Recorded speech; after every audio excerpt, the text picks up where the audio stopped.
दोस्तों, ध्यान से सुने। इस कथा के माध्यम से आपको बताना चाहता है कि कर्म और उसका फल किसी से भी बच नहीं सकता। चाहे वह पिछले जन्म का कर्ज ही क्यों ना हो, इंसान को वह हर हाल में चुकाना ही पड़ता है। आप ये फैसला कीजिए। इससे कहानी के माध्यम से समझाने की कोशिश की है। एक समय की बात है, पहाड़ों के बीच बसे एक छोटे से गांव में माया नाम की लड़की रहती थी। माया के मन में हमेशा एक अजीब सा एहसास होता, जैसे कोई उसे पुकार रहा हो। पर वह यह नहीं समझ पाती कि यह आवाज किसकी है और क्यों वह इसे महसूस करती है।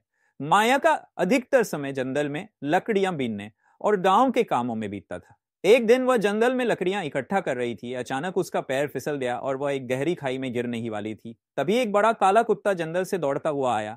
उसने माया के स्कार्फ को अपने दांतों से पकड़ लिया और उसे गिरने से बचा लिया। माया ने कुत्ते की आंखों में देखा और उसे ऐसा लगा जैसे उसने उन आंखों को पहले कहीं देखा हो।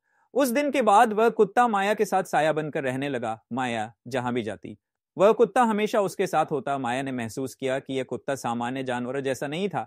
उसकी हर हरकत में एक अजीब सी आत्मीयता थी। एक रात माया ने एक विचित्र सपना देखा। उसने खुद को एक पुराने युद्ध क्षेत्र में पाया। वह एक घायल सैनिक की देखभाल कर रही थी। सैनिक बुरी तरह से घायल था और माया ने उसे दुश्मनों से बचाने के लिए एक सुरक्षित जगह छिपा दिया।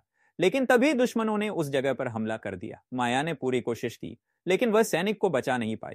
सपने में माया ने उस सैनिक के चेहरे को देखा और वह चेहरा उसे कुत्ते की आंखों से मिलता जुलता लगा। सुबह जब माया उठी तो उसे एहसास हुआ कि उसके इसका सपना केवल एक कल्पना नहीं था। वह सैनिक जिसे उसने पिछले जन्म में बचाने की कोशिश की थी, उसी की आत्मा बनकर इस जन्म में कुत्ते के रूप में वापस आया था।